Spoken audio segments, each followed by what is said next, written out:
So without further ado, because I know people have very busy schedules, I want to remind you all that this is called Rooted in Revolution, 250 years of Black history in Annapolis. Now, what makes this prescient and incredibly important is to remember that the city of Annapolis is a colonial city that has been around since the 1600s. And I want you all to remember that a lot of the systems in other parts of this country were incubated in this city and incubated in this region. And so when we talk about history, it is a connector to all of the other pieces of history that we see in this country, not just the 13 colonies, but in the entirety of the United States of America, and quite possibly this hemisphere. And so when we dig deeper and we talk about Black history, we remember that that Black history is also the history of the United States of America, that we're not just talking about Black people, we're not just talking about the history of Black people in this region, but we're talking about the history of this region. And so let that be the backdrop as we have this conversation. Now, tonight's theme is resistance and reform, civil rights and social justice in Annapolis. That sounds like something that's incredibly relevant right now, doesn't it, you all? So what we'll be focusing on is local civil rights organizing, desegregation efforts, as well as student activism, grassroots leadership, and the connection to national civil rights movements. And we have an esteemed panel. But before we begin all of that, I want to introduce the mayor of this great city of Annapolis, Jared Littman.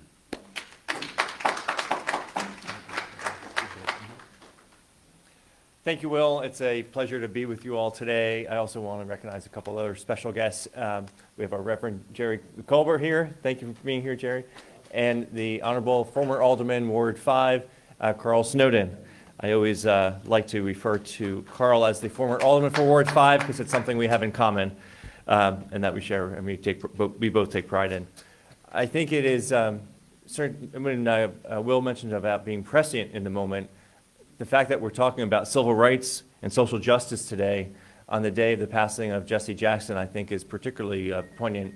That certainly someone who was a leader who actually had a lot of ties here to Annapolis, including supporting the aldermanic campaign for Mr. Snowden.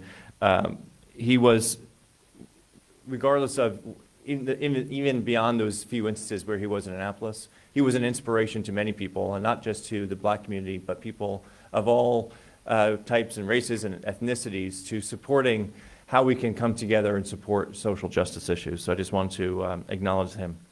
We're certainly happy that I'm thrilled that we have a team in the office, and Laura and the others, and Tola, who can lead us in making sure that we're honoring Black history. And certainly it is not, as Will said, it's not just Black history. This is American history, and it's nice to have a focus on the many individuals who have led change here in Annapolis. And certainly there was a lot of change necessary. We know we have a history here of Annapolis of harm being done in the old Fourth Ward and in efforts of revitalization, but it also caused what others would call urban removal. And so we know we have a history of discrimination that we don't want to go back towards, and we want to continue making progress to ensure that we are continuing to recognize opportunities for every individual and every community.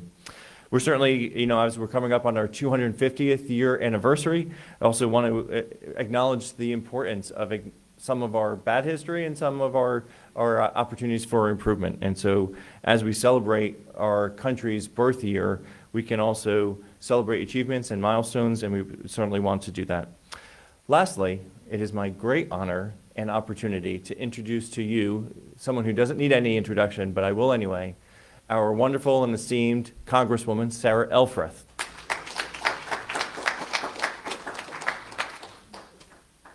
Good evening, everybody.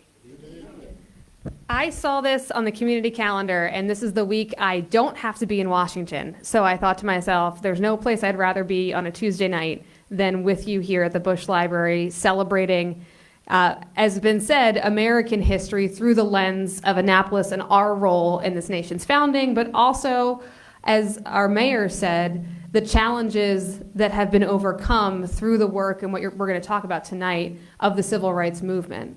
I will be brief because I do not want to stand between you and the panel. I wanted to share with you some insights. But before I do, the mayor mentioned the loss of Reverend Jackson this morning. My heart is with his family. I have the opportunity to serve with one of his sons, Jonathan Jackson, and I've been praying for him all day. I also, if I could, Mr. Mayor, I'd like to take a moment of silence for him, but also we lost a giant in the Annapolis community, Mr. Billy Keys, over the weekend, who I'm sure many folks know was a World War II veteran, was a police officer. He was a substitute teacher into his 90s, and he was a great neighbor to many of us. If I could just ask for a moment of prayer for him and his family as well.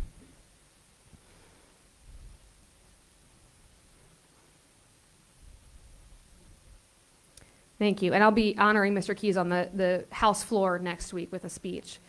I just wanted to bring some perspective from Washington. As you all have watched the chaos and the testing of this country over the last year, and as we think this year and reflect on the 250th anniversary of the founding of this nation, we are seeing many of those principles, many of those values, many of those challenges that have been overcome over the last 250 years tested in many ways. But what we're going to hear about tonight is Annapolis' unique role in the civil rights movement. I don't want to steal Carl's thunder because I know he's going to talk about Marita Carroll. I know he's going to talk about Reed's Drugstore and the Annapolis 5. What I want to share is that as a community, the most important thing we can do now, as the mayor said, is confront that history, celebrate that history where we can, but also be honest in the telling of that history. And so I've been so privileged, first as your state senator and now in Congress, to work with my partners like Senator Shanika Henson in making sure we're bringing back money to make sure we have markers, to make sure we are telling those stories, to make sure we are preserving that history, not just for us, but for generations to come. I'll just end, I've been reflecting quite a lot. In a few weeks, we're going to have the 61st anniversary of the crossing of the Edmund Pettus Bridge in Selma, Alabama. I had the great privilege last year of being on a pilgrimage with many of my colleagues in Congress for the 60th anniversary to Selma. And my colleague from Alabama told a story that I wanted to share with you because when I'm having a hard day in Washington, I think back to this story of Miss Amelia Boynton, who was on the bridge and was beaten that day. And many years later, she was brought to the Congress for the State of the Union for one of President Obama's States of the Union by my colleague, Congresswoman Terry Sewell. And she was in her 90s at that point and rather frail, and her doctor had advised her against getting on a plane and coming to Washington, but she wanted to come and see President Obama. And so she's in a side room in the Capitol, and folks just keep coming in, paying their respects to Miss Amelia. And all of them, Carl's heard me share the story, all of them said the same thing. Miss Amelia, we stand on your shoulders. And suddenly, Eric Holder comes into the room, the Attorney General of the United States, and he says, Miss Amelia, we stand on your shoulders. And she looks the Attorney General of the United States square in the face, and she said, get off my shoulders. Do your own work.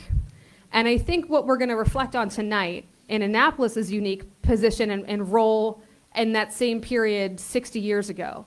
The lesson I just want to leave everybody with, especially in this moment of chaos and destruction and depression and anxiety that we are all feeling right now, is Miss Amelia's advice to each and every one of us to do our own work and to recognize the role that each of us play in the history that is this United States. It is not something we just look back on and reflect upon. It is something we are a part of even today. And with that, I just wanted to make sure I was here. I could stay for a part of the program and be with you all to celebrate Black history here in Annapolis. Thank you all for inviting me tonight. Thank you. So now what we'd like to do is introduce our panelists, beginning with the Honorable Carl Snowden.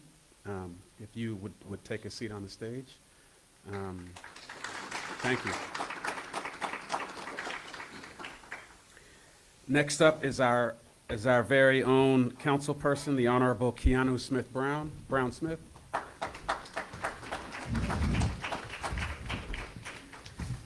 And I know.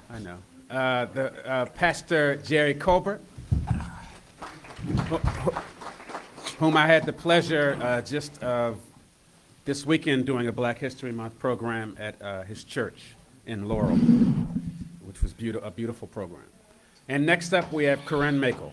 And Corinne, as we proceed with our How you been, man? Our panel will do introductions, and you all will understand exactly why these folks are on this panel. So as they get comfortable, I want you all to join with us in singing Lift Every Voice and Sing. We have our resident musician back here, Shahid, so can you all give it up for him, please? And so the last time we did this, we had the lyrics on the seat. I think they're being passed out now. But I will tell you, this, if there's any other song, this is a song you can lip sync and you can make up words to, because there's about 100 verses to it. But in all seriousness, you should understand what these words mean, because they mean a lot to a number of different communities, but in particular the African American community. It represents lifting up and out of bondage. So let's begin.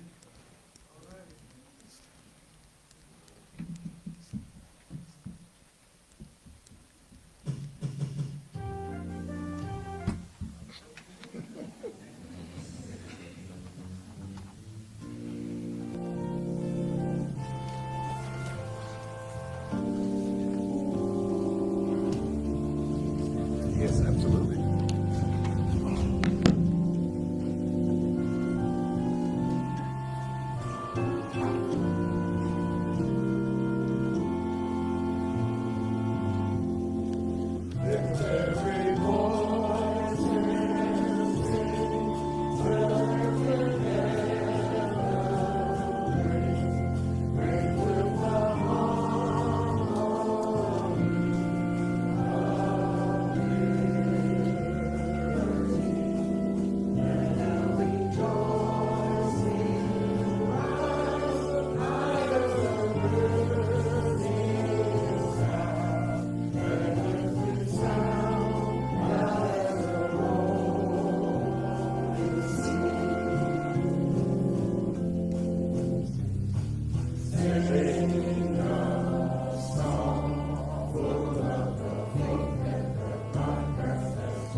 Take it out strong.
go. All right, so as promised, what we want to do is exemplify exactly why this particular group of panelists are the panelists to discuss this subject matter. And so, to begin, what I would like for each of you all to do is give a summary as to why a conversation about the history of Black Annapolis and why you all are positioned with your experience and your background and what you do. And you know, give us a little bit about yourself, but also frame a little bit of this conversation that we'll be having. And we'll begin with Corinne. Good evening, everybody. Good evening. Good evening. My name is Corinne Makel, and I am a native Annapolitan to Annapolis. Well, obviously, if I'm an Annapolitan. But I was asked to be a panelist today just for my previous work, continuous work in the community. I would consider myself a grassroots leader, a community advocate, a youth advocate.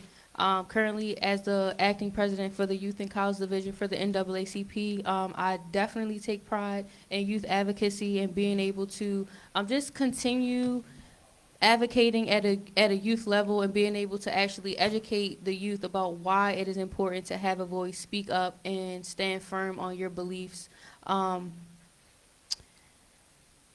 For the history of Annapolis, again, I'm a native Annapolitan. I have generations and generations here, and actually with the work that I've done previously and with the Annapolis Mayor's Office, I've grown to appreciate my family's history here. One of my great uncles was actually an older person for the city of Annapolis. I don't remember which ward, but looking back into our family history and being able to see the changes that has happened over time, whether it is with education, with civil rights, with social justice, and everything of that nature, it is definitely important to keep the conversation going, but as well as actually educating the youth about their roots here in Annapolis and some of the things that our ancestors and other community activists have done in order for us to have the privileges that we do have today. All right, and if I may add, I'm going to add a little back part to each of you all's thing. We're very, very proud of Corinne. Corinne ran for office just recently, and it was a brave choice, and I'm very proud of her because, as some of you all know here, it's not easy to run for public office. But also, she is a beacon of light to a lot of young ladies in this city. She's an excellent mentor and a person who, you know, I'm very proud of. So just want to throw that in there. And next, the Honorable Kiana. All right. Do you mind sharing again what those questions are so I can ask them? Frame, first of all, why as a person on this panel, you are qualified to speak about the state of Black Annapolis, and then also speak about your background and some of the work that you've done that leads you to this moment. Okay, well, I'll say that I won't say why I'm qualified to be here. I don't think that really would be the best way to frame it. I'm honored to be here, and I have definitely done the work necessary to make it clear that Black lives do matter. I've been a part of the movement since a teenager, early teenager, getting involved in politics and government here in Annapolis, working on aldermanic campaigns and mayoral campaigns. And I won't list all the campaigns I've worked on, but I've also been honored to work in the state legislature alongside our senator, former senator, and current Congresswoman Sarah Elfreth. I have got involved in really government or working to serve others in college. You know, student government, student association. This was the moment that I really was exposed to what it meant to write legislation. And one of the first pieces that I did fight for was getting those water bottle fountains in our college. This is at the College of Southern Maryland.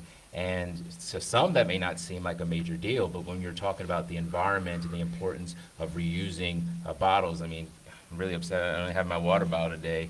But when you think about something like that and how many students come in and out of that school, there is an impact. And even at a young age, I realized the impact of just decisions that we make on behalf of other people. And so I've just been so fascinated by that. And serving in public office has always been a goal, an aspiration of mine. And I'm really grateful to the Ward 3 residents for trusting in me to do such a thing. Now, when we talk about the history of Annapolis, my elders deserve the utmost respect. They have really laid the foundation for me to even be in this position today, so that's what qualifies me. The people that have laid that foundation for me to even be up here, and that includes those to the right side of me and then to the future generation who continuously to uplift, and I'm always going to be here to empower our next generation. Now, getting to this point has been extremely difficult. I mean, we've all experienced adversities. I mean, this is life. We're humans. But one thing I will never stray away from is ensuring that we are unifying, uniting together for the betterment of all of us. Thank you, Kiana. Mr. Snowden. All right, thank you. First, let me just thank the mayor and the council for holding this. It's very important. Something that our congresswoman said, I want people to, I hope they understood the story she told. The woman she was describing is somebody I happen to know who she is. And I know why that was such a profound moment. Does anybody know what it's like, or can you imagine what it's like to be in your 90s as she was?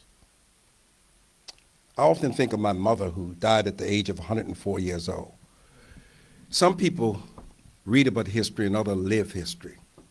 And it's something with those who have come beforehand, those who have seen things that many of us will never see, that leaves an impact.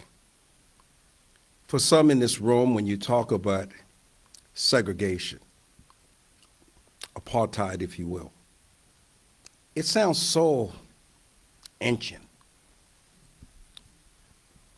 Children can't imagine that there once was a society in a place called Annapolis, Maryland,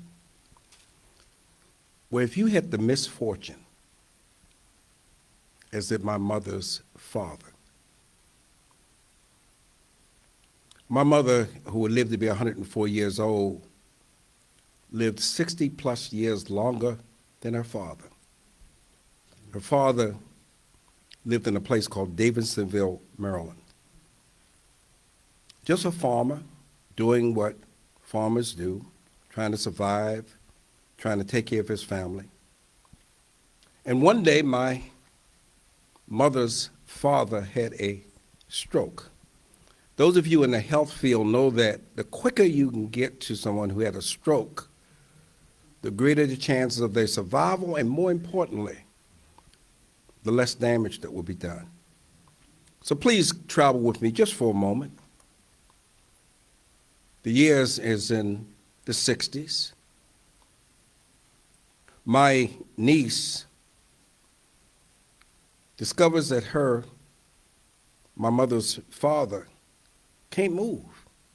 Something is wrong with him. She knows that this is not his behavior. My mother quickly determines that her father is ill. So she packs him up in a vehicle from Davidsonville, and they drive as fast as a car in that day could take you to Annapolis. And they arrive there at what is called the Annapolis General Hospital. It's on South Street.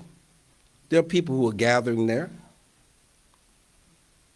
She rushes in with her father, just to be told that we do not serve colored people. So my mother,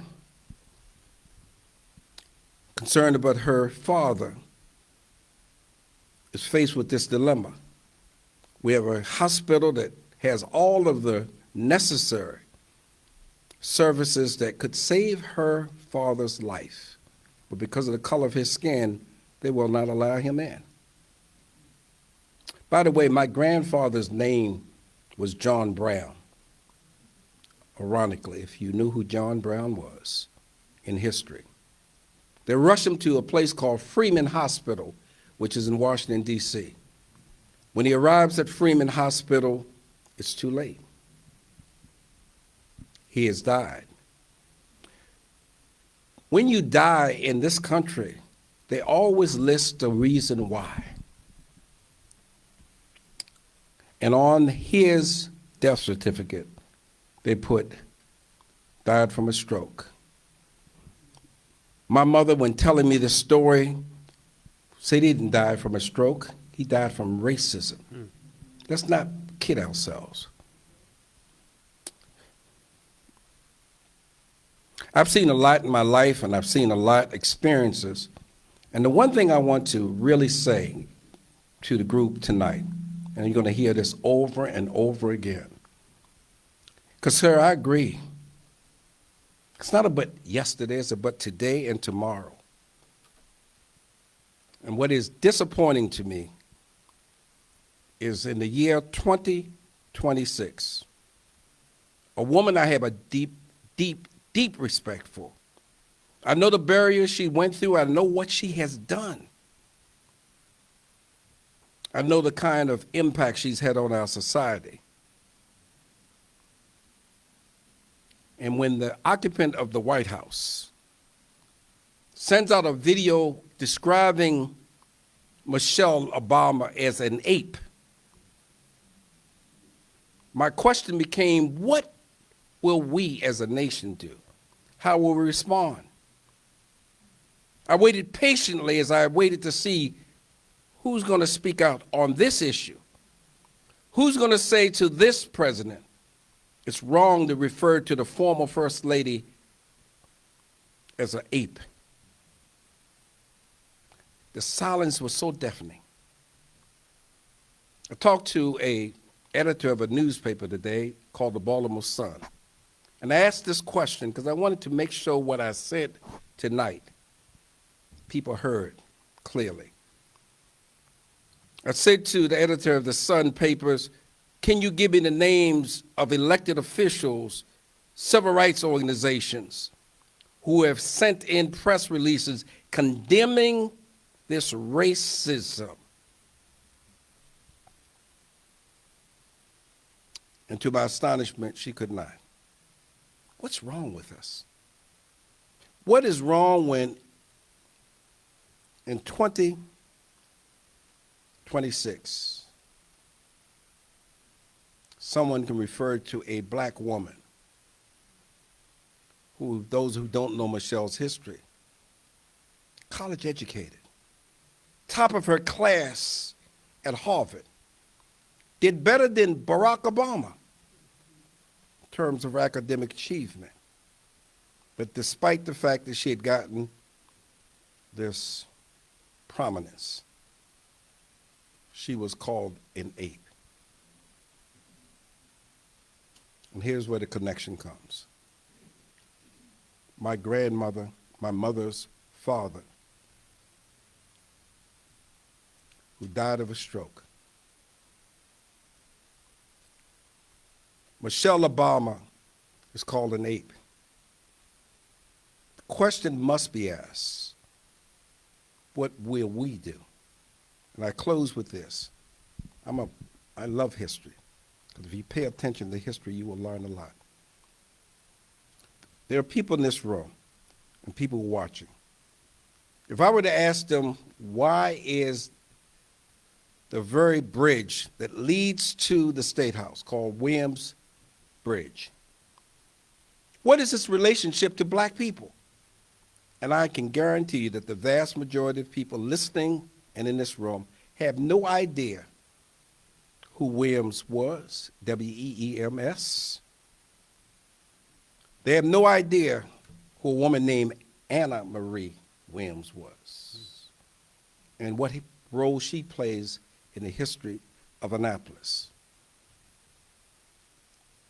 If someone would ask who was Geraldine Whitten from Lothian, Maryland, first black woman to work for a president of the United States, Lyndon Baines Johnson. Our children are not learning that. Adults in this room don't know it.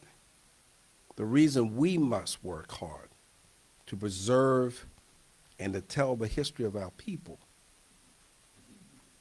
Because if we do not, of all the people in this row, the one person I'm most interested in is that little boy sitting on the third seat in the back. Because I know what we do or don't do is going to affect his life. The kind of world he will inherit will be based on what we do. Mr. Moderator, thank you for the opportunity. Thank you. Thank you.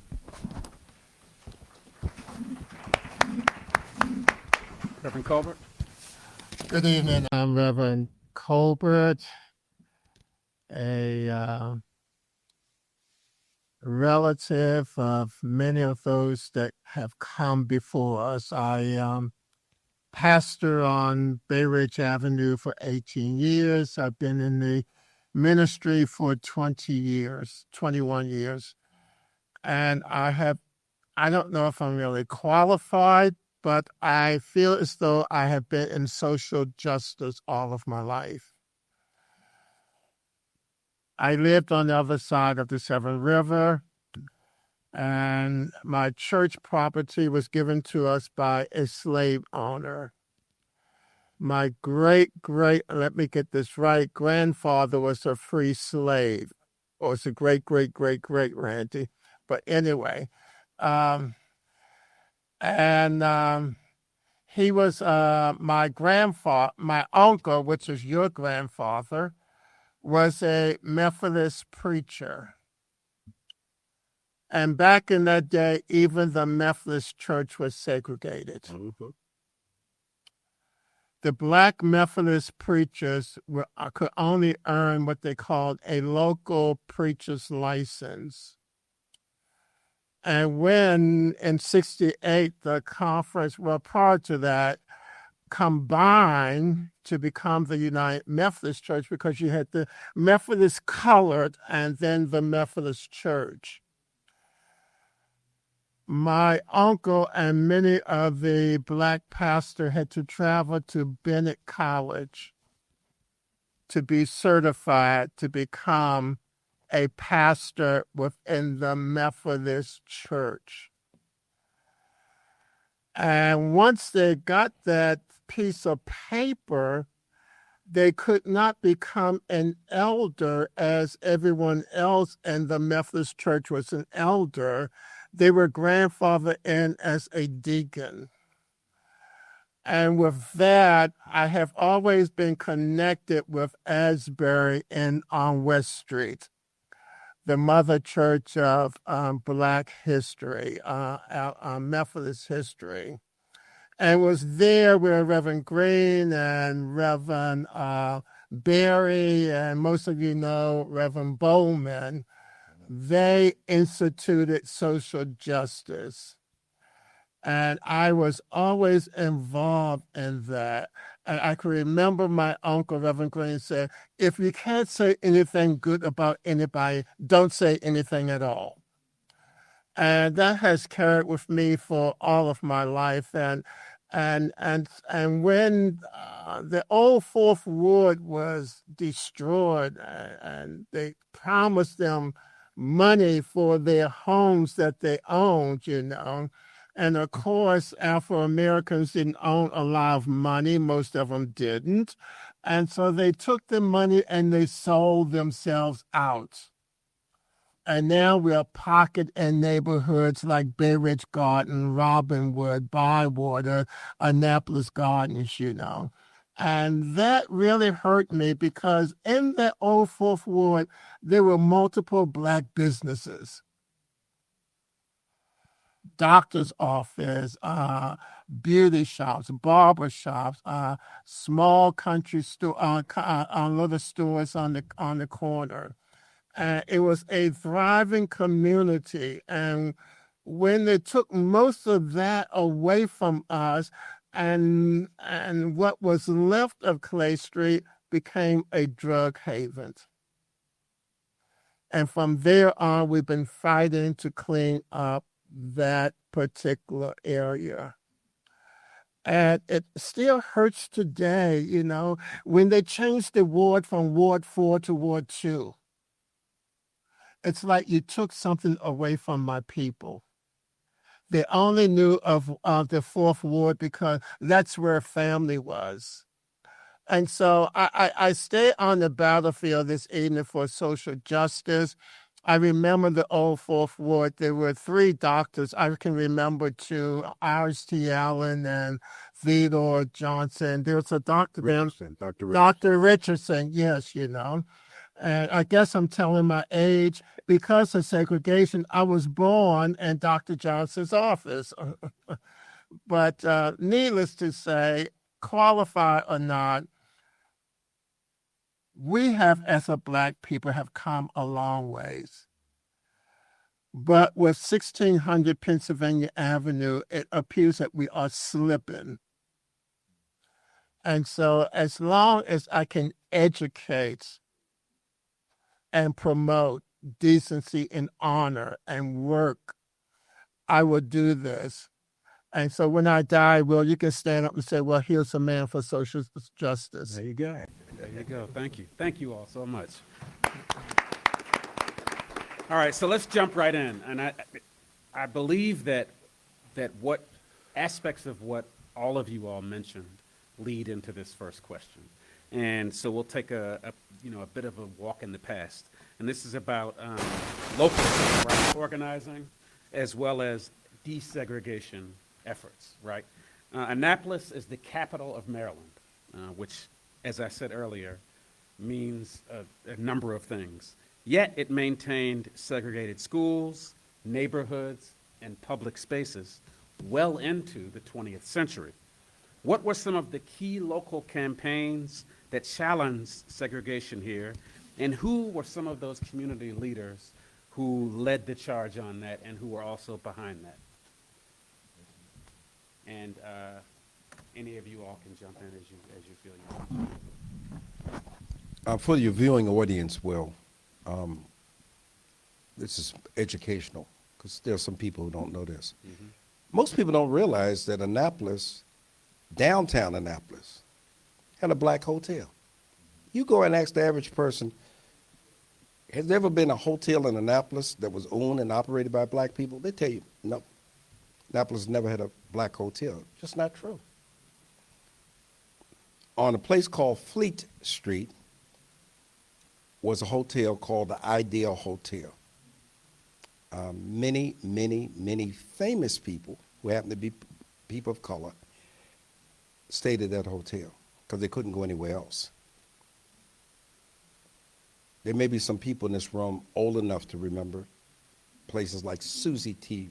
You got to really be up in age. You remember Susie T?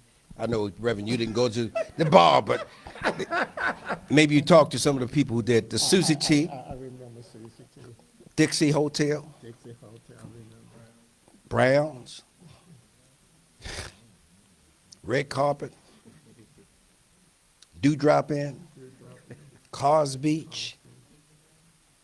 Dixie Hotel. Somebody will not believe this statistic, but there was a time in the city of Annapolis, what is being described as the old Fourth Ward, is where the majority of African Americans lived. They were concentrated in, frankly, two portions of the city, what we call the parole area, which, by the way, was created after the Civil War.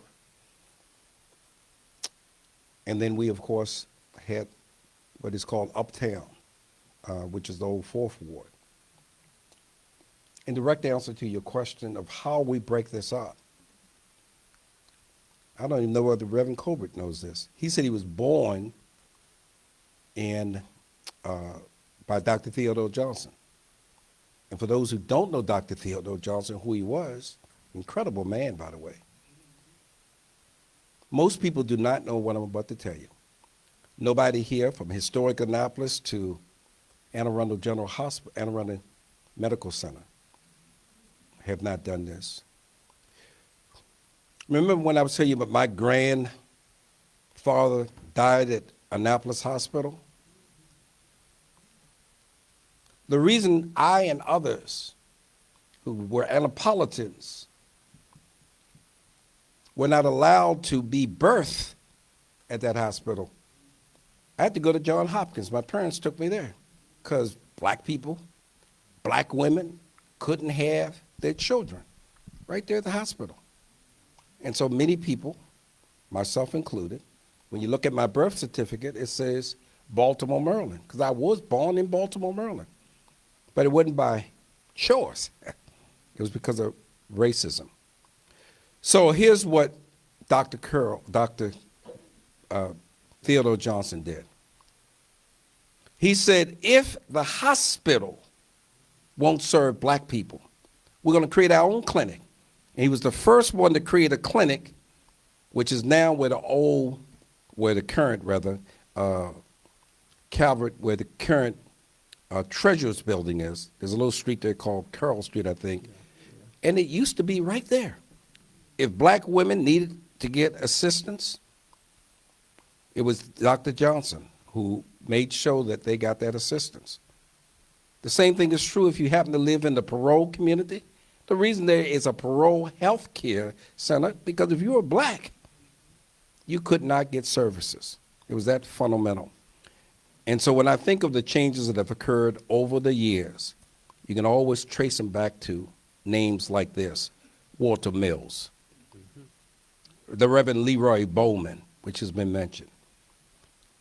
If people remember who Marita Curl was, who was a school teacher.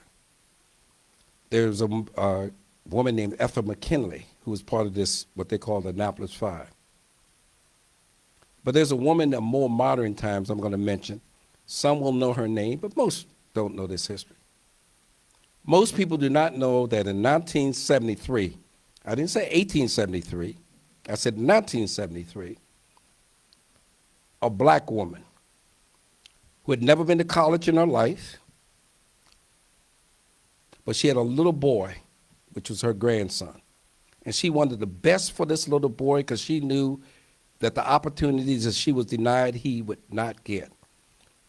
So this black woman lived in College Creek Terrace, every day would take her grandson to the bus stop. And he came home one day and said, "Mama, Grandma, they called me names, racial names, by the way." That black woman loved her grandson. She marched into the superintendent's office, a man named Dr. Edward Anderson. And Dr. Anderson reflected people of his era. He looked at this woman in a condescending manner and said, "What do you want?" And she went on to explain to him that her son had just been, her grandson had been insulted and wanted something done about it. And he was dismissive. She was angry. So she filed within what was called a Health, Education, and Welfare, HEW, a formal complaint. And most people do not know that the reason you have what's called a code of discipline was because of a woman named Martha Wood. People have forgotten even who she was. But it was Martha Wood that created the system that allowed for students of color to be treated the same way white students were. It was possible, if you lived in Annapolis, to go to Annapolis High School when it was where Maryland Hall is now. Two kids get fighting, whatever the fight was for. The white kid routinely would be sent to the classroom, kind of timeout period, and the black student would be expelled. That's just the way it was. And it would continue to be like that until she came along. And then one final example. I love to telling this story. And again, this is modern times. It's not 100 years ago. The Annapolis Police Department did not get integrated until in March of 1960. The Annapolis Police Department was founded in 1875. From 1875 to the present, that agency had existed. And in 1960, it became integrated for the first time. We come up to the 90s, there are now 9. They count them on both hands, just 9 black police officers. And of the 9 black police officers that was on the department, they had a guy named, he was then a corporal, named Robert Beans, who's still living, by the way. And they had a police chief. His name was John Schmidt. And when John Schmidt was the police chief, no blacks got promoted, no blacks got hired. So a group of people decided, let's put together this group called the Black Officers Association and break up this racism.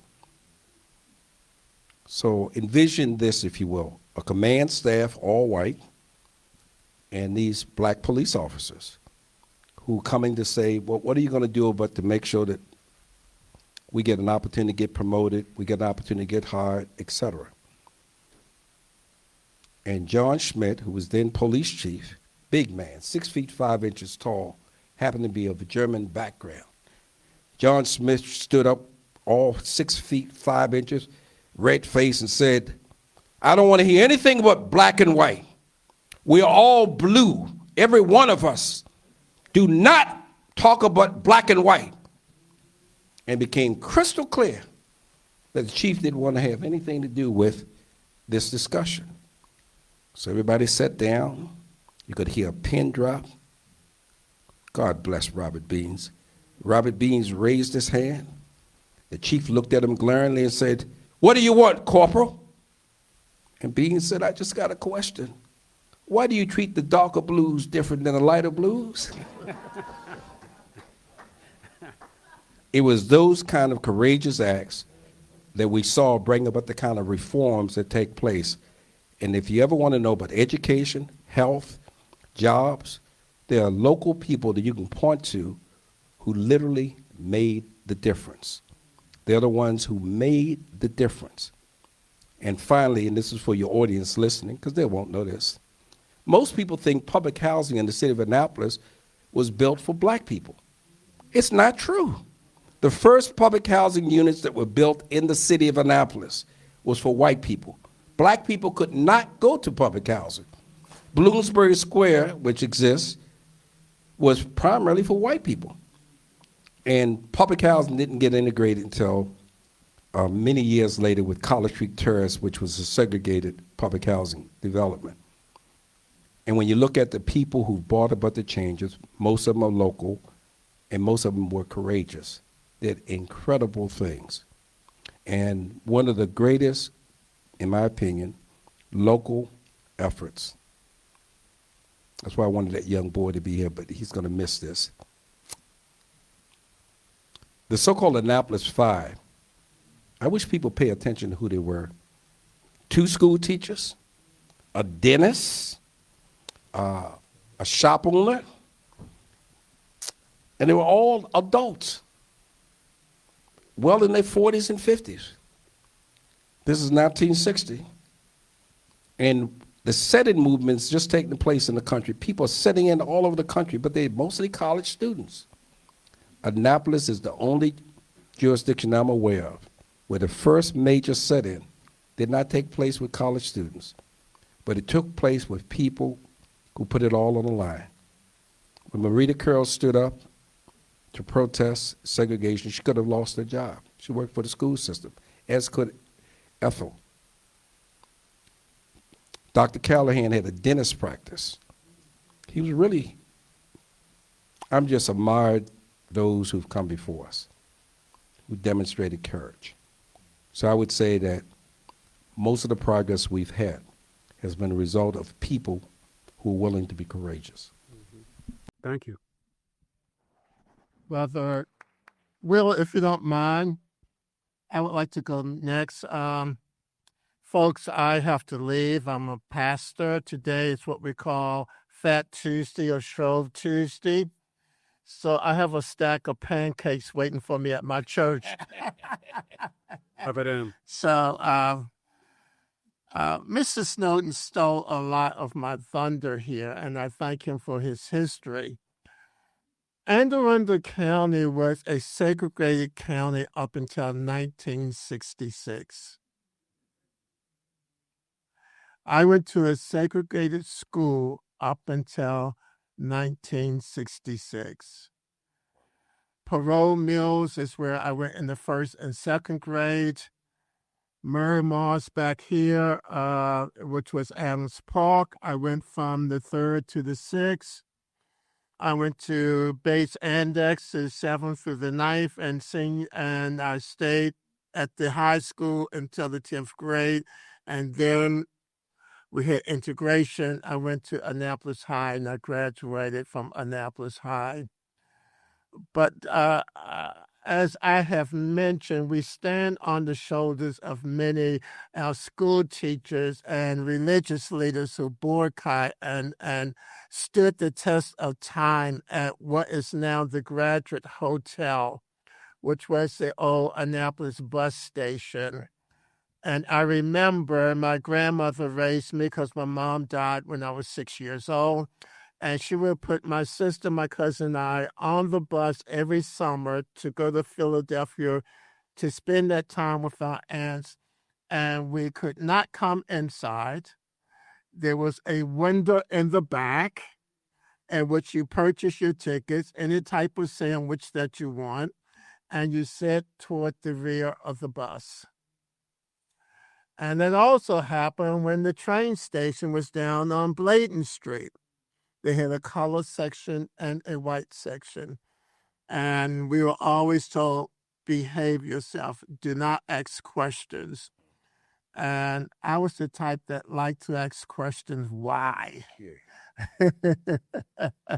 But I never got us into any serious trouble, you know. And so I look at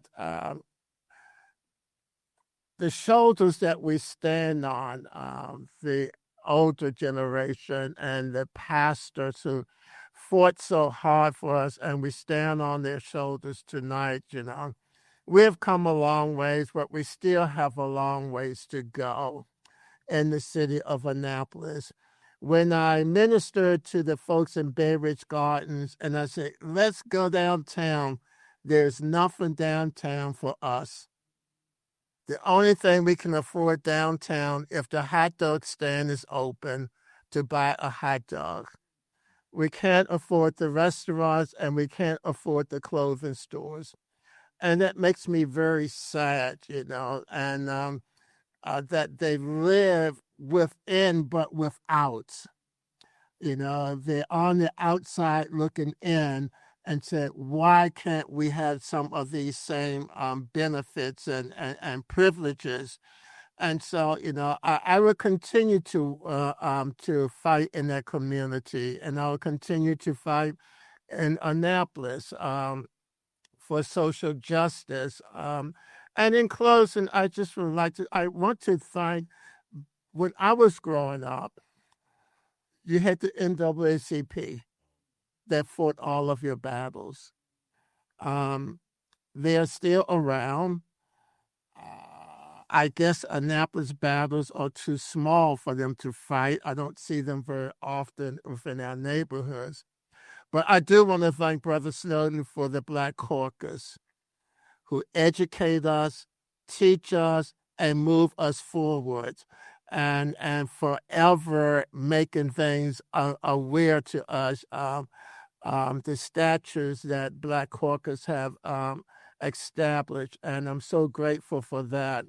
And so what I would like to see as we move forward, and I have more days behind me than I have in front of me, but, you know, where do we go with criminal justice reform? Who's advocating for education, for mental health, and for cheaper housing, you know? And where do we go, our state and local legislators, you know? And I must say, District 30 was the best. They were in the neighborhood and they informed us of everything that was going on. And that's why I want to give a nice hand to our legislator, Sarah L. Eldridge out here, you know. And all that plays a life in the hands of Afro-Americans.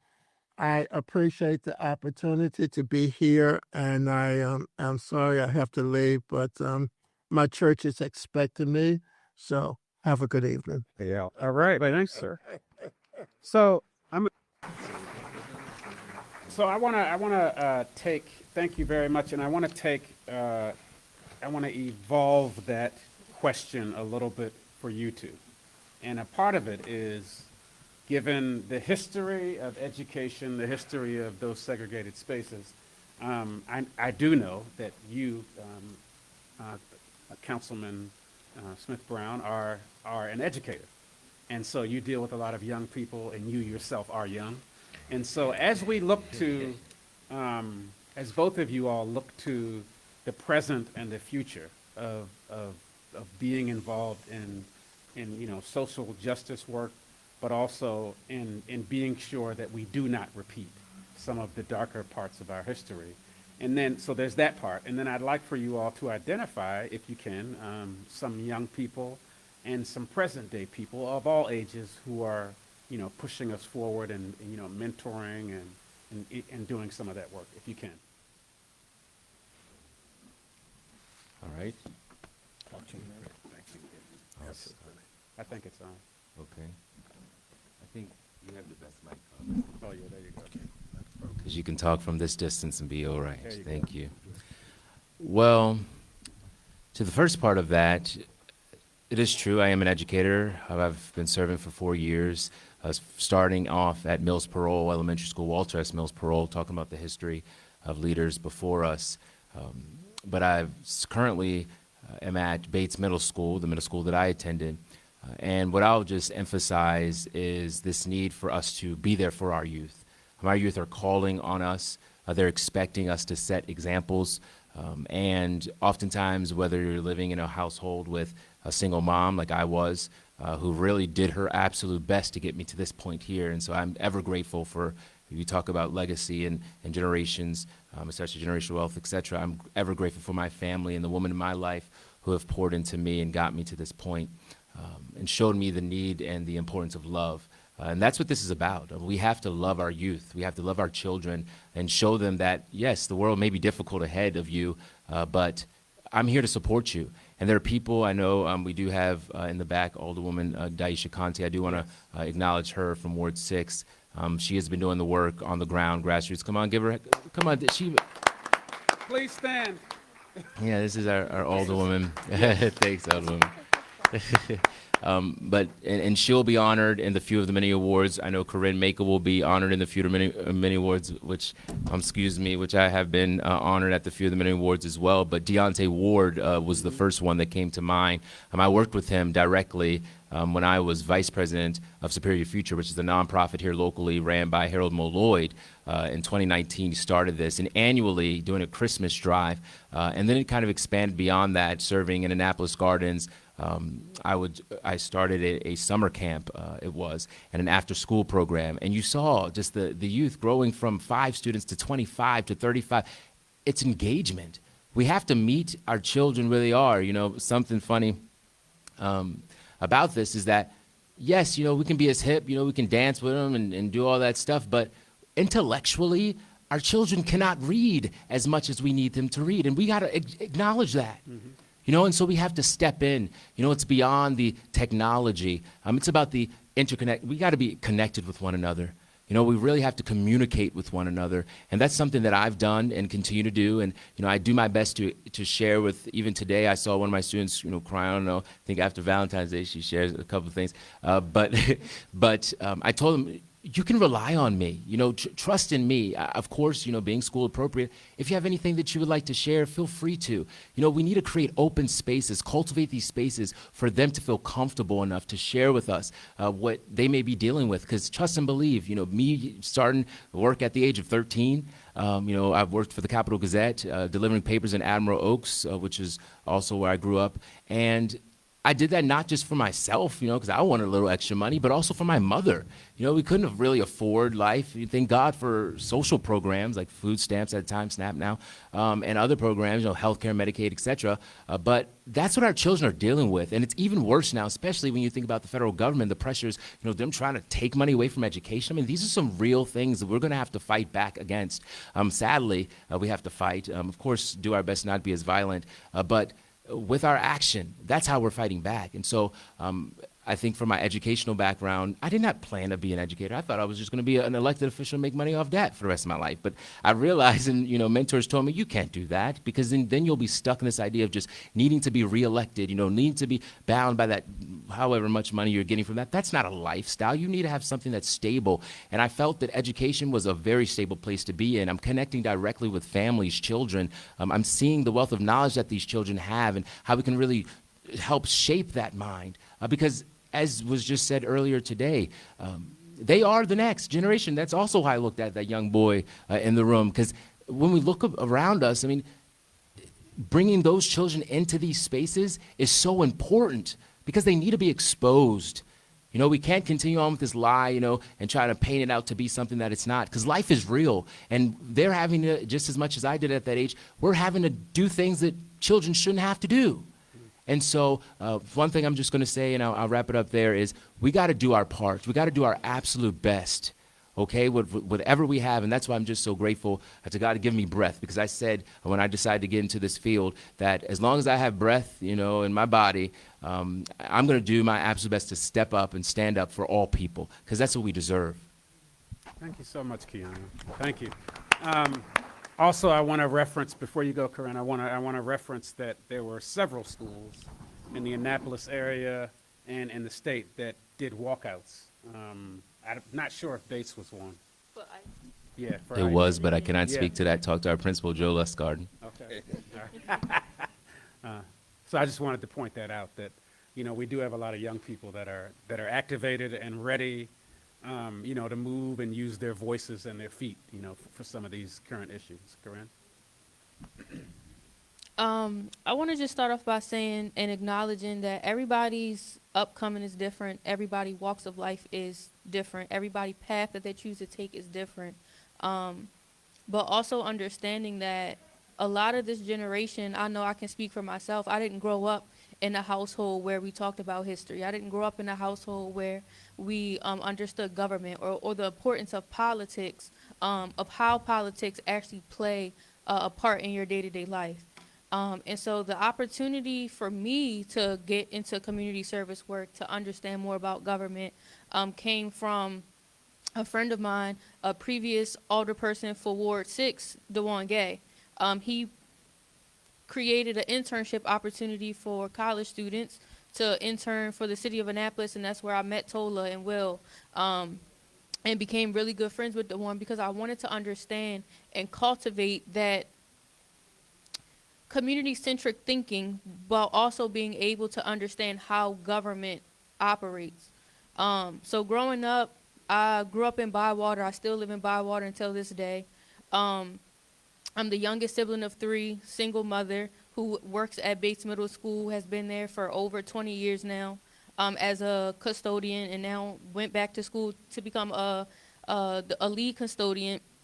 And I actually was the one that helped her with her math class to pass, but besides the point.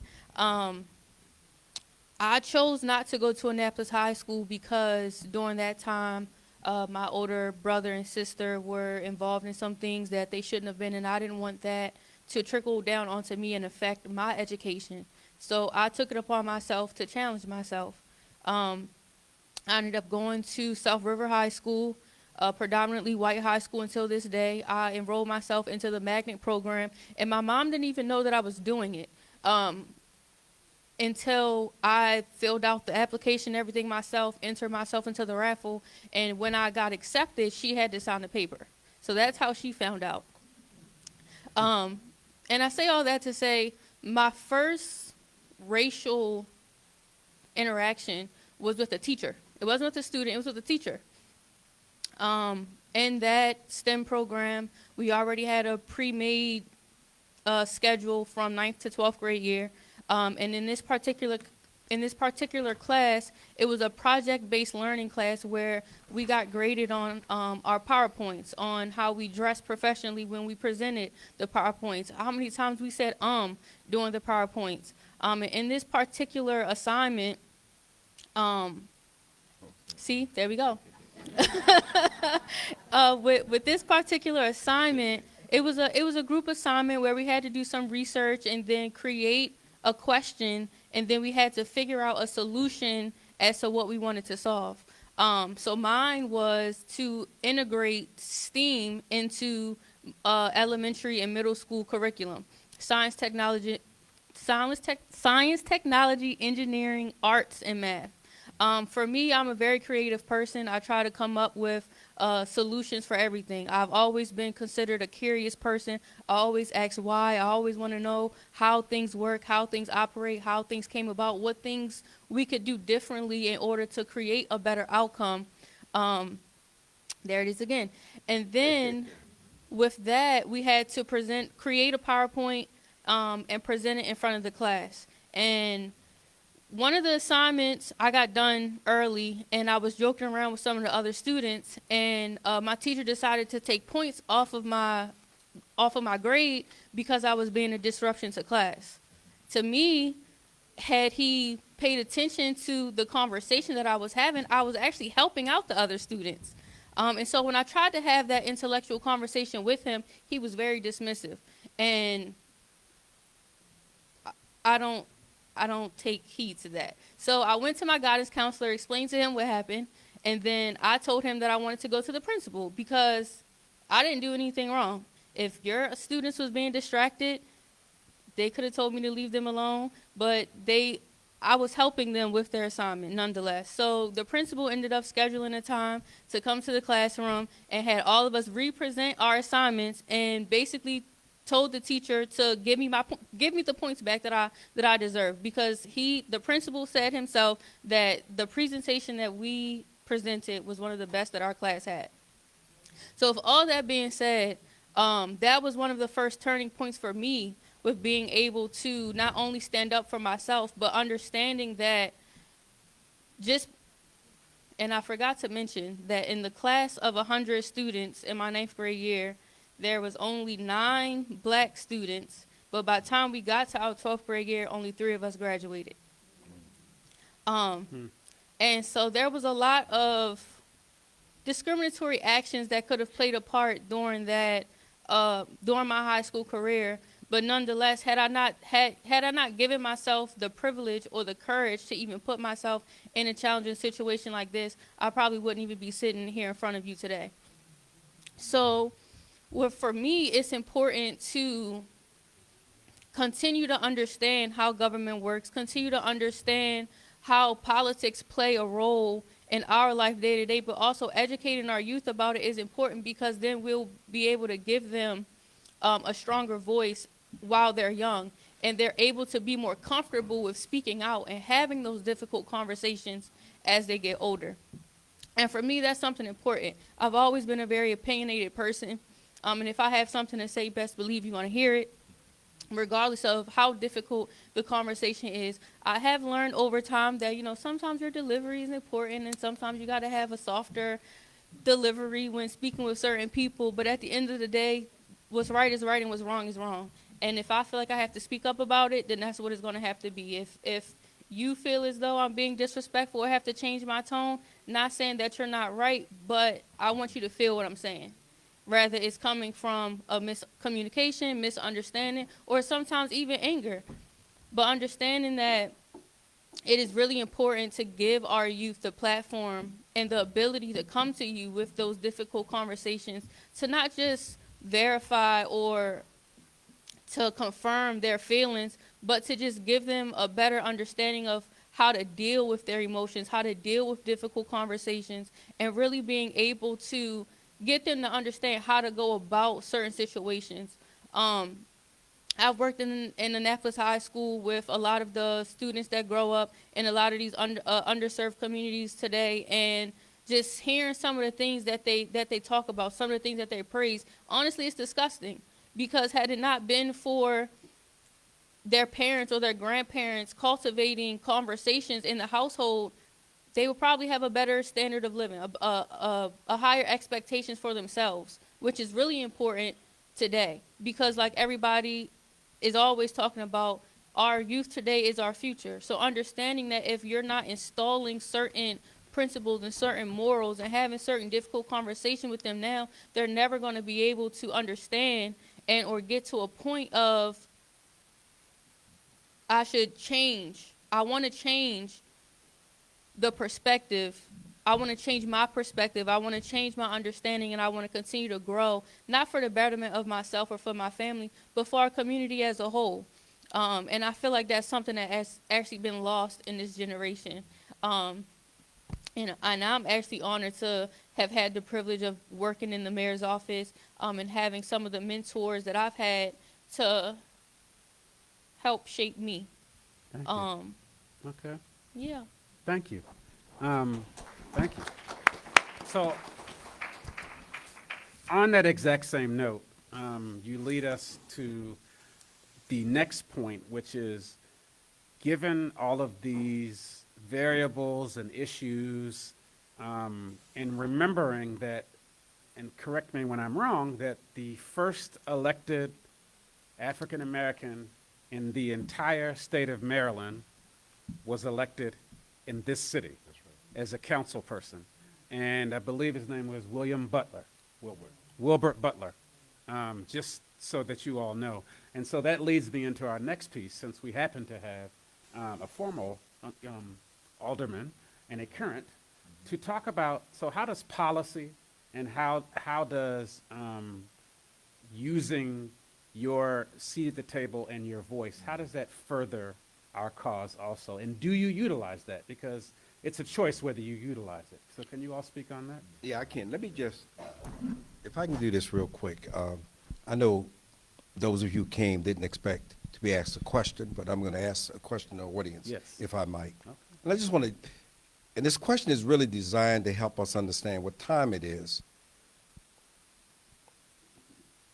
and give us some guidance to where we go from here.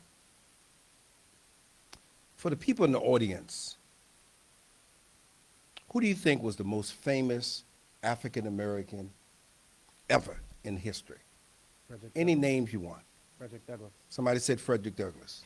Anybody else got a name? Michael Jordan was another name. Another name? Thurgood Marshall. Muhammad Ali. You could go through a list. Now here's the question. Whoever you think is the most famous, most revered African American in history, and remember, it's your opinion. The question is, if Frederick Douglass, Muhammad Ali, Martin Luther King Jr., Michelle Obama, Oprah Winfrey, if any of those people were running for president of the United States in 2024, and they had been convicted of 34 felons, had been found liable for sexually assaulting a white woman, could any of them get elected president of the United States? No. Yeah. The reality is the vast majority of people know it ain't going to happen. It wouldn't happen. So the reason I want to bring that up, 'cause I want people to hear this point, that's a reality. That's not something 100 years ago. I could tell you that something that's factually true here. Will is absolutely right. Most people don't know that black people elected, the first elected official in Maryland came from the city of Annapolis. That person got elected in 1873, 8 years after the Civil War ended. A black man gets elected to public office in the state of Maryland. And there have been African Americans on the city council from 1873 to the present, with only one exception. And most people don't know this history. Right up the street, at a place called the State House, in 1909, the Maryland General Assembly assembled, as they're doing now, and passed a law. And the law they passed was called the Grandfather Clause. And the Grandfather Clause was simply this: if your grandfather couldn't vote, you lost the right to vote. And tens of thousands of black people all over the state of Maryland lost the right to vote in 1909. So from 1909 until 1915, there was no black representation on the city council because of the law that was passed which was called the Grandfather Clause, 1909. Black people had the right to return to the city council only after the Supreme Court in 1915 determined that the law that was passed by the Maryland General Assembly and implemented in the city of Annapolis was both unconstitutional and illegal. And if you look at the history of people who've been black on the city council from 1873 to the present, you will discover, if you know the history, something that most people are unaware of. Most people do not know in this audience that the last man that was lynched in the city of Annapolis was a man named Henry Davis. He was lynched at St. John's College. And when Henry Davis was lynched, there was such fear in this country, in this city. Because when Henry Davis was lynched, he got no trial. In fact, something that's akin to, those of you who know anything but Emmett Till, what happened to Henry Davis was similar to what happened to Emmett Till. When Henry Davis, big man by the way, was lifted up to be hung from a tree in the city of Annapolis, the body, his weight body was so heavy that the limb they put him on, the limb broke, he falls to the ground, and he's not dead. So the whites who were involved in the lynching of Henry Davis were so angry that Henry Davis did not die, they shot him 100 times. People just, in this mutilated body that nobody could touch, laid there for hours. And the reason that body was laid there for hours was to terrorize and intimidate black people. And something that is just so amazing. An enterprising white man looked at this body laying there with 100 bullets in its body, mutilated, and made a decision. And the decision he made would make him a lot of money. He decided, why don't I photograph this mutilated body, turn it into a postcard or a souvenir card, and sell them 3 for a quarter? And he did.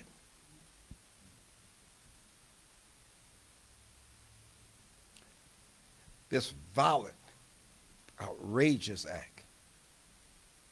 Henry Davis not the first person to be lynched in Annapolis, but a man then by the name of Wally H. Bates, which most people associate with the high school and don't realize Wally H. Bates once served on the Annapolis City Council.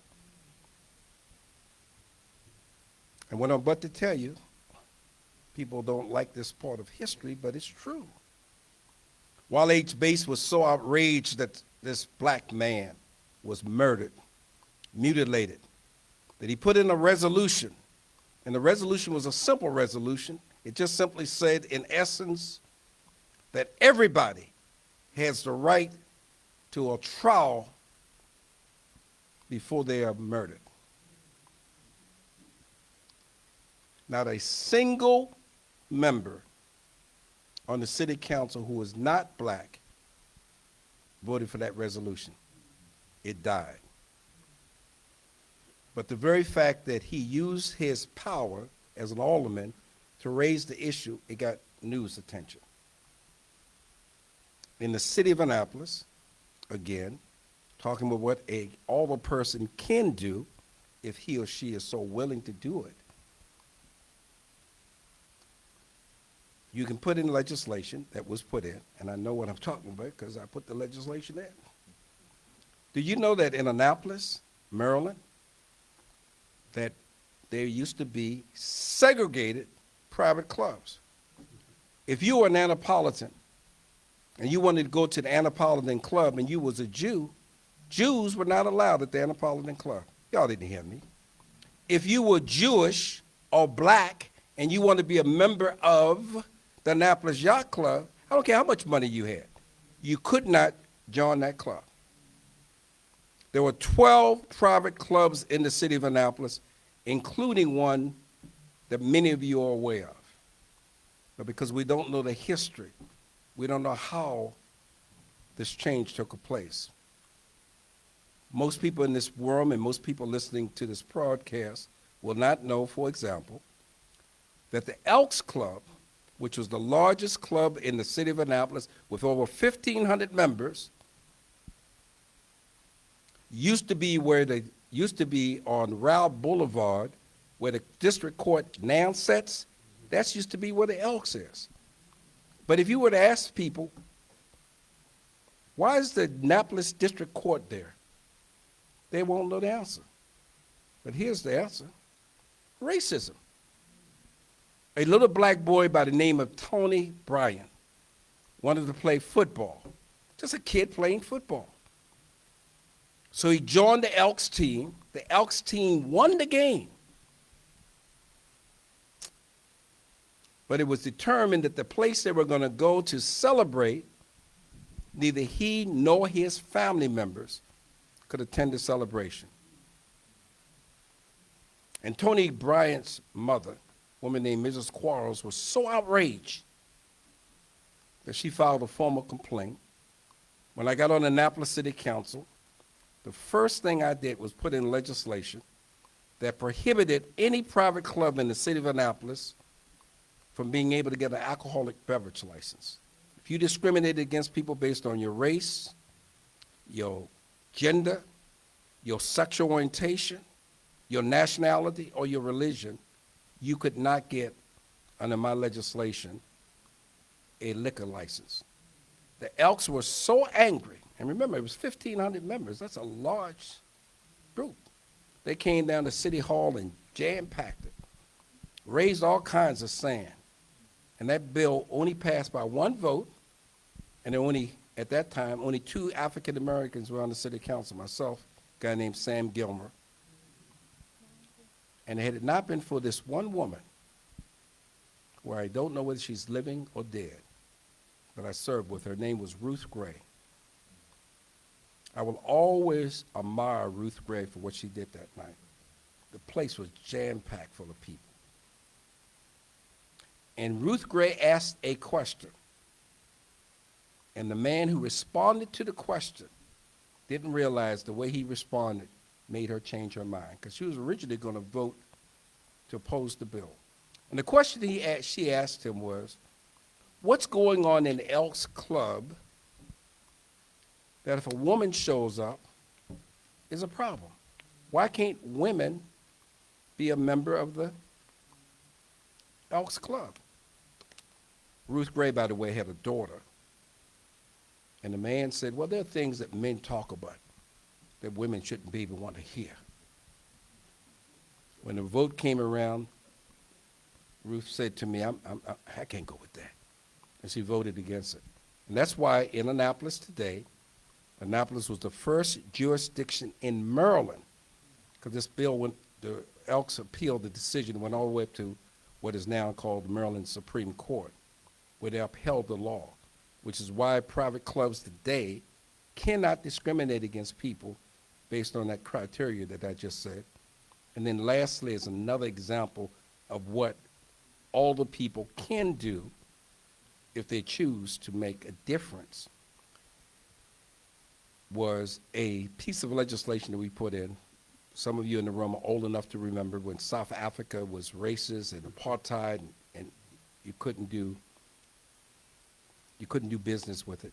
We passed legislation in the city of Annapolis that said if you were involved in, your business was involved in doing any business in South Africa, you could not do business with the city of Annapolis. And Annapolis passed legislation that prohibited citizens' dollars from going to places like South Africa that discriminate against people. So while a council member's powers are relatively limited, the greatest power they have is the power to speak up and speak out. And again, I say to you, I told the mayor this earlier today. Something's wrong. When you see racism right before your eyes, somebody calling somebody an ape. Some of y'all are going to read about tomorrow a black man running for county executive here in Anne Arundel County by the name of Pete Smith goes up to a community called Crofton, and the horrible names they called him. This wasn't 20 years ago. This was yesterday. And all I wanted to see elected officials do, take a stand.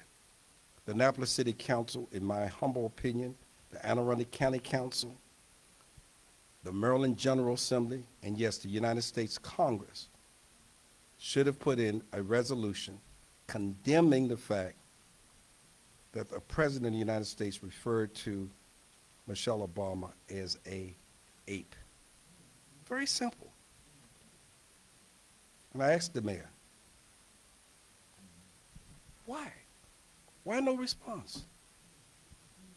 So, Will, courage, understanding the role of a public servant is to serve the public, and what most elected officials don't like is what I'm about to say.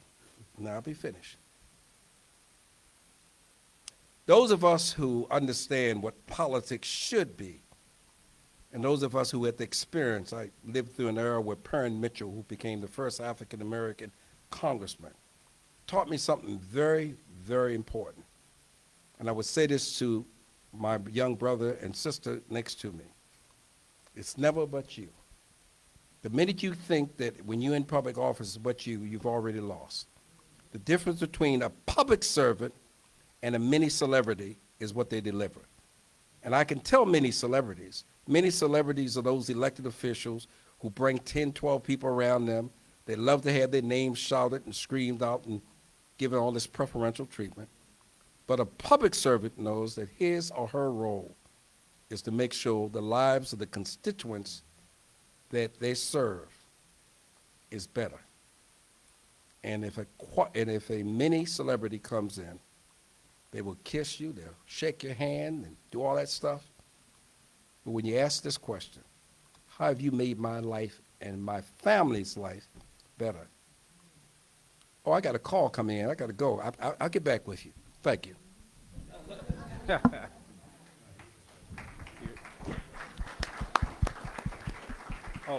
By the way, Don't even- I want you all to know to start preparing the questions that you want to ask, because the next is going to come from you all. Okay, the next couple questions. Did you all hear that? Yes. Okay, all right. I won't even add much. It was Oh, actually, please. there were two stories that I was going to ask Carl to share with us. The one he already shared with us. The other one, we could have had a Mayor Snowden, by the way. I don't know if many of you all know that, but Carl did run for mayor in this city, and I would love for him to just share the type of tactics that people use against us. And, you know, I just want to honor my elders in the room, because I don't believe I've done that just yet. I just want to honor the elders in the room for this opportunity and all that you've done in our city, my hometown. Are we ready to clap over there? We can give them a clap if you want. Come on, we're talking about the elders. Can we clap for the elders in the room? Thank you. Appreciate that, starting the clap.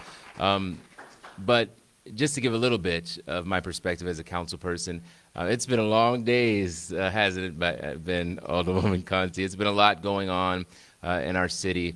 But the beauty of being elected is, you know, we make all this fuss. We say things out in public as an activist, or, you know, someone who's led marches and protests as an advocate, all these things. But when you're truly in the position, you see things that others don't have the opportunity to see. And it's not my favorite part of it, because I want to go out and just tell everybody, and I do strategically do that. But there's information that we're privy to that others are not. And we have to use our best judgment. And I'm always going to do my best to be integral and genuine in all that I do. And as Carl just mentioned, like when you're getting the accolades and you get a free entrance into these things, and people, you know, toss you a little thing here and there, you have to have you have to have a very wise mind and people surrounding you to encourage you not to fall short. There's too many people who have got me to this place where I am for me to fall accustomed to this idea that a developer who wants to persuade me into building up in parole, which I want to protect our and our older population who have had these generational homes. And when they try to approach me, trust and believe I'm not going to waver, because those people had nothing to do with my success. The people that had to do with my success are the people that I knocked on their doors, inviting me into their homes, inviting me to have dinner with them, going out for teas and coffees, hearing these stories, very intimate settings. What would I be if I turned my back on that? And so I could never be in a place where I would just sell my soul or sell myself out, knowing that there's too much ahead of us. But I do want Carl to share that story, if you don't mind, Carl, just a little bit, because being on that council, being one of the only 3 members who is African-American, and being on the plaque that I believe you helped to bring into our city hall, it's such an honor. Oh my God, it's just an honor to be on that wall with people who have come before me. But I have an obligation. I have a huge obligation to not just myself, my family, but to the people that have done all this work.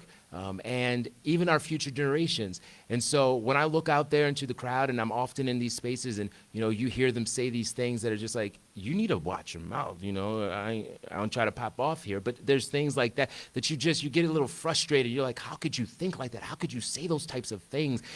But the work comes when we go out here and we say the truth. We say it how it is. They are trying to take away from us. Mm-hmm. They are trying to limit our voice. Like, these are the real things that we're dealing with, and I'm not going to stray away from making it clear. And so I just want to commit myself to you all, and I ask and encourage you to please push me, hold me accountable, and give me ideas that I can put forth and share. Hey, they came from the community. This is what we want. This is what we need.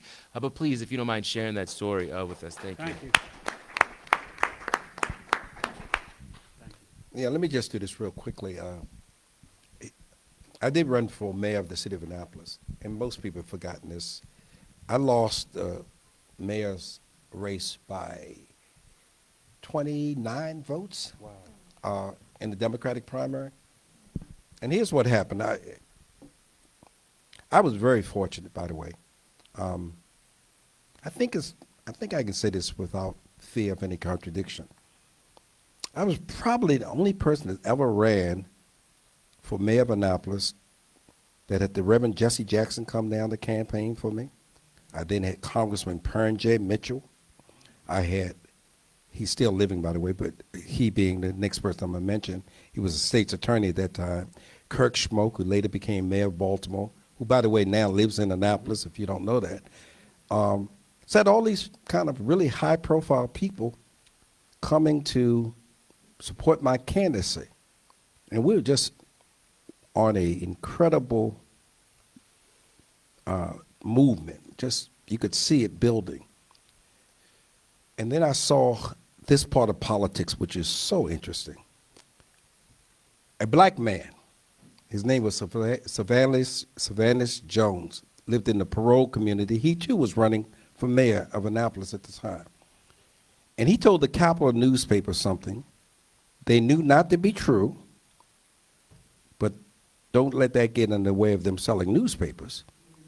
He made the allegation that I had placed on my opponent's campaign signs anti-Semitic statements. They gave it a front page news story in the Capitol. I can still see that incredible headline.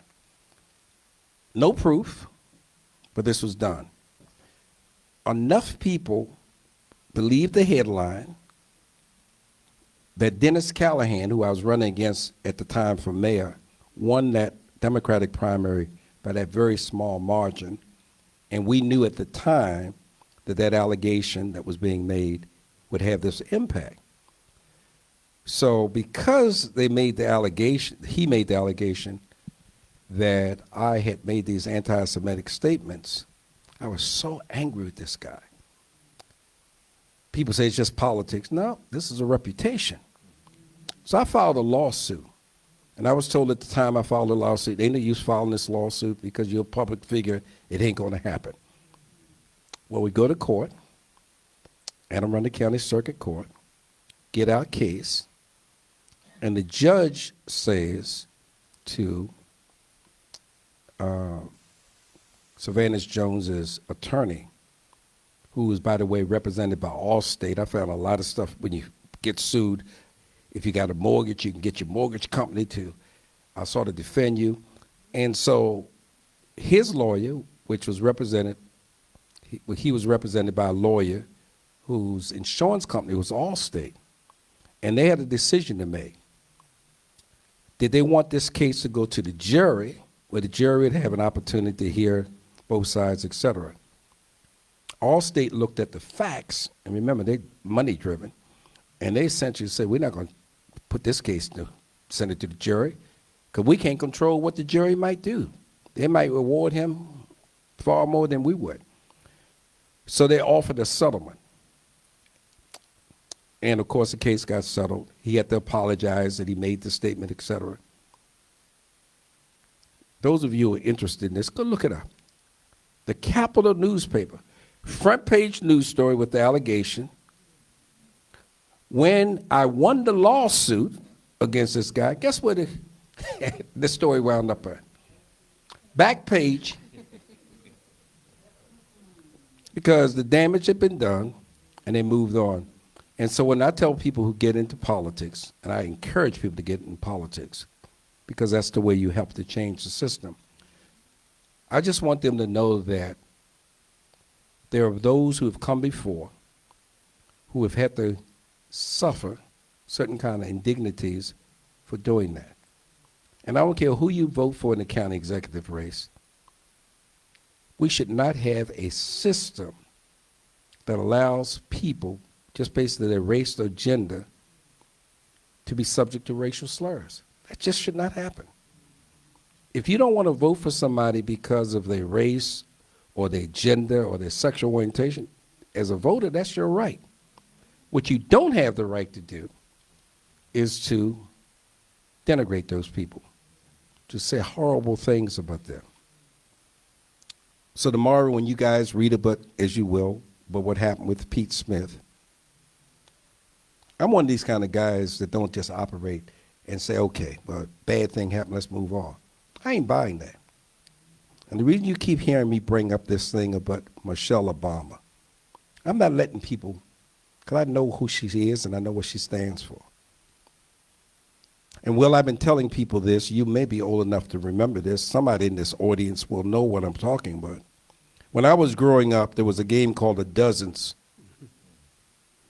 And the Dozens allowed you to insult each other. But there was one rule.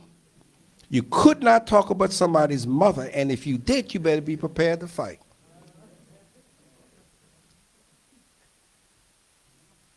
We're going to, on March 7th of this year, and I'm inviting our elected officials and this public to attend. We're going to show up at the State House on March 7th at 12 noon. And our message is going to be very, very clear. We're not going to have anybody, I don't care whether you're in the White House or in Crofton or in Annapolis, disrespecting black women by calling them out of names. We're not going to just accept that. Now, there are those who may think it's okay, but you got to draw the line somewhere. And we're drawing the line. We're going to make it extremely clear. When you attack Michelle Obama, you're attacking all of us. We're going to make that extraordinarily clear. A president puts out a video regarding a former president and his wife as apes. If that's not enough for you, the same president disinvites from a national organization the only black governor in the state of Maryland, and had the nerve to say that he's not worthy, meaning Governor Moore is not worthy. Does anybody know who he is, Governor Moore? Not worthy. So as a community, it's our responsibility to respond. So I invite people who care, regardless of their race, their gender, their national origin, please show up on March 7th for what we're going to call the Good Trouble Rally in the spirit of John Lewis. And we want to be able to say in this language as clear as we can. Martin Luther King Jr., when he was 33 years old, got the Nobel Peace Prize. He met a man who had a 12th grade education. His name was Bull Connor, and he was in Birmingham, Alabama. Martin Luther King Jr., who had his doctoral degree from Boston University in systemic theology, unheard of for black men and women at that time, to have degrees, PhDs. He met with Bull Connor. And Dr. King said when he met with Bull Connor taught him something that I want to share with this audience. And I hope we never forget it. Bull Connor looked at Martin Luther King Jr. with his PhD. And Bull Connor said to Dr. King without missing a beat, it's just a case of mind over matter. We don't mind and you don't matter. And Dr. King said our job will be to make sure that people understand we matter. And it's in that spirit when we meet with Governor Moore on March 7th. You're worthy, we will say to him, and you matter. Thank you. Now, are there any questions from the audience? Noon.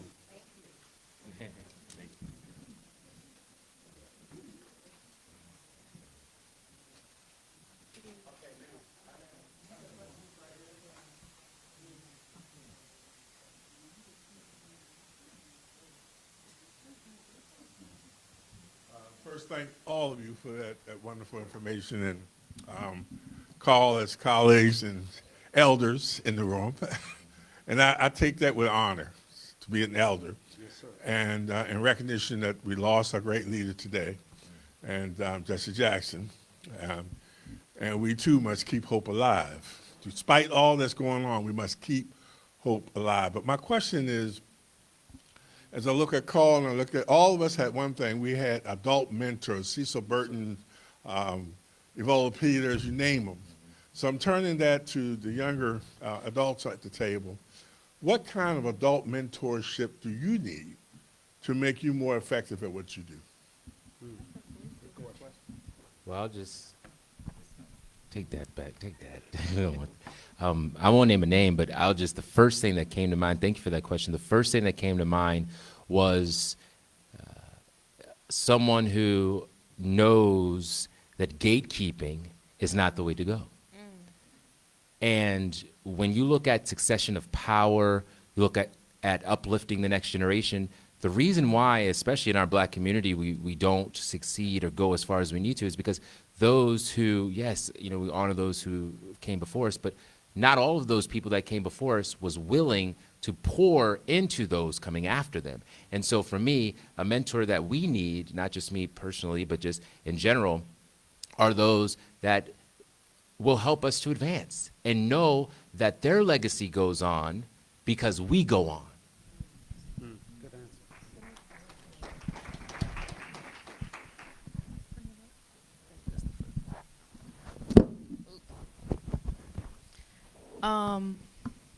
Thank you for that question, because that is a really good question.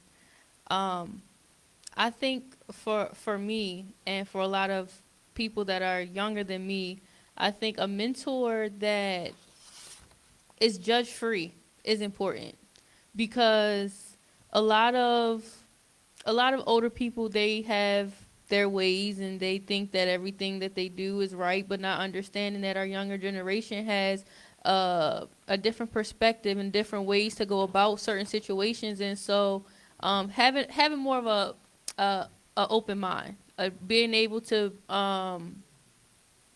be okay with different perspectives, and still being able to deliver certain messages and deliver certain tactics that we'll need in order to cultivate some of that traditional thinking.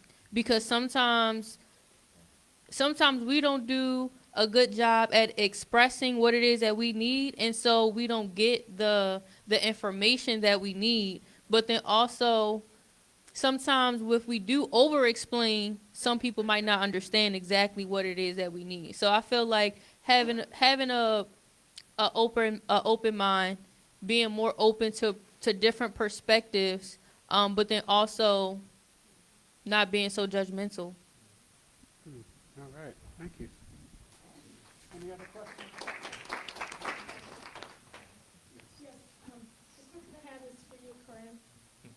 You told us your experience you had in high school with the racism from your teacher and all, and you said you went to South River High School, correct? Just for a matter of perspective, what year was that? I was in ninth grade, well, from 2015 to 2019, so recent. Thank you. Any other questions from the audience? My mother? Paved the way. I've enjoyed the conversation, but I just have one question, and I think that one of the main things that to me, is a big concern to our community is voter registration, and I was just wondering if there is something in the train line of how we can get more people registered and to be qualified to vote. Like, we really need to do something. So what are your ideas on that? That is such an important question, and I just light up because I served on the Annapolis Board of Supervisors of Elections, and I was chair for a couple of years as well. And one of the goals, we laid out an entire platform. I supported and helped to craft this. One of the goals is to engage our voters, to increase voter turnout, empower them, and also educate them. Come on, education is at the core of just life, and we've got to understand that. So a couple of ideas that I have. The first was sending ballots automatically to people's homes. I know this isn't really registration, but it's a part of that I will get to in a moment. Sending ballots automatically to people's homes, because in Annapolis, when we did that during COVID years, it was an emergency legislation that was put through. We saw the highest voter turnout that we've ever seen, one of the highest that we've ever seen in the city. And even in my ward, we saw a 50% plus turnout, and that's when I ran for the first time. And a huge part of that was because when you're knocking on people's doors and you see that, maybe they can't show up because they work that day, and it's not really a holiday here locally in the city. So if they work for the city, across the county, it's not really a holiday, our city election. But it is important for us to meet our voters and encourage them that, hey, there are multiple ways for you to vote. You don't have to just vote in person. You can send in a mail-in ballot and vote. I know there's some security questions, and fraudulent questions that come along with that, but there are methods in place that at least do its best to secure that vote and that ballot. When you're talking about curating them and going over them, looking to make sure that the signatures are there. I mean, there's things in place that we can show and tell our voters, hey, there's no concern here. And then you have the secure drop boxes at the locations of the election polling place. And so, and these are monitored by cameras in partnership with our police, which we support fully. And now, when you look at those ballots being sent out automatically, we should also include at least 1 or 2 registration forms for that household, because maybe I'm voting and I have maybe a 17-year-old, because you can register to vote before 18, if you did not know, 16, I believe it is. And so you can register to vote early on. We should provide our residents with as much information as possible. No, I'm not fond of paper being sent out, all this extra paper and cutting down the trees, et cetera. But when you think about it, voting is so crucial, and then to know that our people fought and died for this right, I don't care what it takes. I'm going to do my absolute best to encourage our Board of Supervisors of Elections, and something that I'm doing as well. I'm honored to chair the Rules and City Government Committee for the Annapolis City Council, or on the Annapolis City Council for the people. And when you think about our committee, elections is one of the titles that we oversee. And so I will be inviting at our next meeting the Annapolis Board of Supervisors of Elections, well familiar with it, but the Anne Arundel County Board of Supervisors of Elections, as well as the Maryland State Board of Supervisors of Elections, because I want to hear from them. What can we do to better our elections in this city? Because our elections, believe it or not, if you did not know this, it's run by the county. They administer our elections. And yes, it's a huge bill there, but we trust in them to help guide that. For me, I think we need to increase the amount of members on our Board of Supervisors of Elections. Currently, there are 3. I think that we need to expand that to 9 members. Right now, in the works, it's 5 members, but I'm working to get more representation across party lines, because one thing that I will never, I know I'm Democrat on paper, but one thing I will never say is that party affiliation is who we are. because there's so much that comes with the party affiliation. We have different mindsets. You know, I can be of a party but not necessarily agree with all that they do. And so I'm going to do my best to make sure that it is coming from a place of inclusivity, and that all parties have opportunities to share their voice, vocalize what they feel, what they think, because it's who you are as a person, and we should not allow labels to define us. Right, thank you so much for that. And yes, and I want to throw in a little plug right there that you all, that we pay attention to what's going on at the federal level, because when it comes to voting and the Voting Rights Act, because it's some serious stuff. I hope you all know that there's some very serious things that are taking place right now, and in the works that could roll back just about everything we talked about, and representation and who gets to vote. The other thing is that remembering that we have in our communities the intersection between mass incarceration and the obliteration of communities, and removing certain people from certain communities has everything also to do with our criminal justice system, and the fact that there are people that are incarcerated that cannot vote. And so there's a large population of people that are not included in those numbers. So every chance you get, show up at the State House. I encourage all of you all. I look forward to the day when aldermen can look out into the audience and see a sea of people who represent interests of their communities and of his ward, and they can all be out there, because that does influence how votes are cast. So let's pay attention to those two things. And then I want to thank you all for being here tonight. I know it's been a long night. It's a weeknight, so I'm really grateful for you all. But before we end it, I wanted to bring up Adetola Ajayi and councilperson.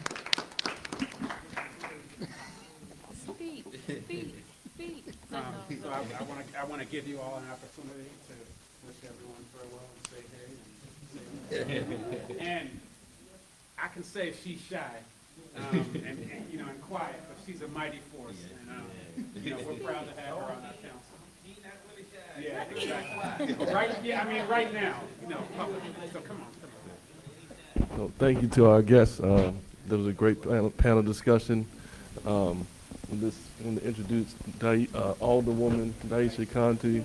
Proud to definitely see her and how she's come up in the system, because she definitely started with no harm. So. She started with the Boys and Girls. Don't play around with that. No, she started by herself, because she had her own nonprofit. Sorry. I'm my own girl. Hi, I'm Daisha Conti. I represent Ward 6. Thanks for coming. I'm sorry that I'm a little late. I was coming from another meeting. I was supposed to be a panelist today, but maybe I'll do it another day. So thank you for having me. Thank you all so much. Next Tuesday, same place, same time.